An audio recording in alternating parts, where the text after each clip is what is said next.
સાથે નિધિ। આમ તો શિયાળો ચાલી રહ્યો છે, પરંતુ તેમાં ચોમાસાની વાત કરવી છે, વરસાદની વાત કરવી છે। ગુજરાતમાં ફરી એકવાર માવઠાનું સંકટ ખેડૂતો પર આવી રહ્યું છે। જી હા, આ કમોસમી વરસાદ ખેડૂતો માટે મોટી મુશ્કેલી લઈને આવી શકે તેમ છે અને ખાસ તો ઘઉં પકવતા ખેડૂતોને વધારે નુકસાન થઈ શકે તેમ છે। આ આગાહી જાણીતા હવામાન શાસ્ત્રી અંબાલાલ પટેલે કરી છે। ગુજરાતના ખેડૂતો માટે અંબાલાલે શું કરી છે આગાહી, શું સાચવવાની આપી છે સલાહ, જોઈએ રિપોર્ટમાં।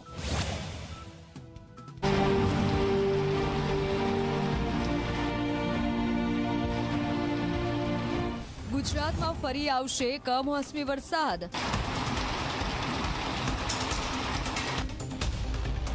માવઠાનો માર ઝીલવા રહેવું પડશે તૈયાર।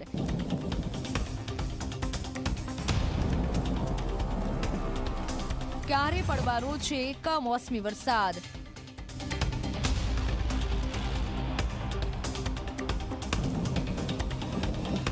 ક્યાં થશે માવઠાની સૌથી વધુ અસર?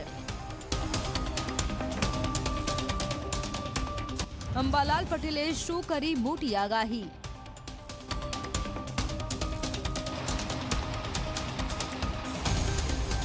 ગુજરાતના ખેડૂતો ફરી એકવાર માવઠાનો માર સહન કરવા માટે તૈયાર રહેજો।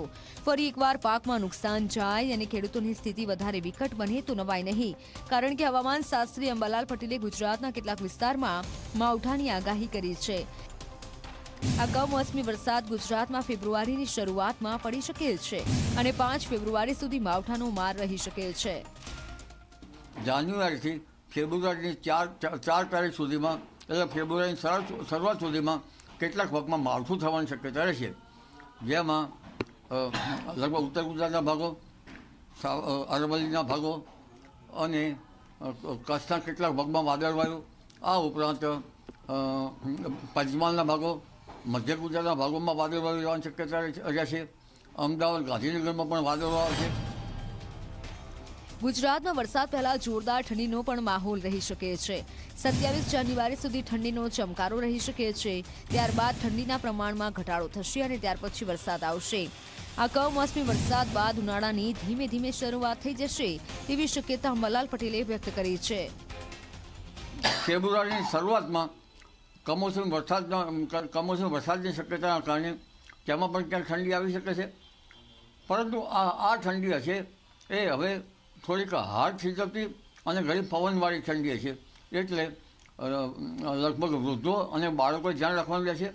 ઠંડીની જે હવે ધીરે ધીરે ઘટશે અને 19મી ફેબ્રુઆરીથી ગરમીની શરૂઆત થતી જોવા મળશે। તો વાતાવરણમાં આવનારા બદલાવથી સૌથી વધુ નુકસાન ઘઉં પકવતા ખેડૂતોને થઈ શકે છે। હાલ બદલાયેલા વાતાવરણથી અચાનક ગરમી વધી રહી છે તો અચાનક ઠંડી વધી જાય છે, જેના કારણે ઘઉં પર તેની સીધી અસર થાય છે।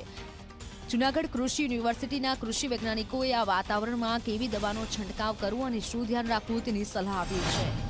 જાન્યુઆરી મહિનાના એન્ડ બાજુ જઈએ ત્યારે તાપમાન સડન વધારો થતો હોય છે, તેને લીધે ઘઉંનો પાક છે એ મેચ્યુરિટી એટલે કે પરિપક્વતા ઉપર સડન આવી જતો હોય છે, બરાબર છે।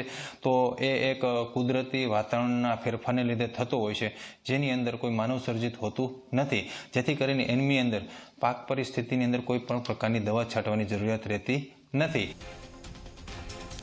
કૃષિ વૈજ્ઞાનિકોની સાથે આગાહીકાર અંબાલાલ પટેલે પણ ઘઉં તથા જીરું પકવતા ખેડૂતોને 5 ફેબ્રુઆરી અને તેની આસપાસના દિવસો દરમિયાન શું ધ્યાનમાં લેવું તેની સલાહ આપી છે।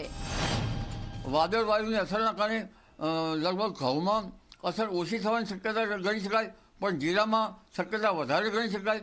જીરામાં ચરમો ના આવે તે પણ જોવું રહ્યું।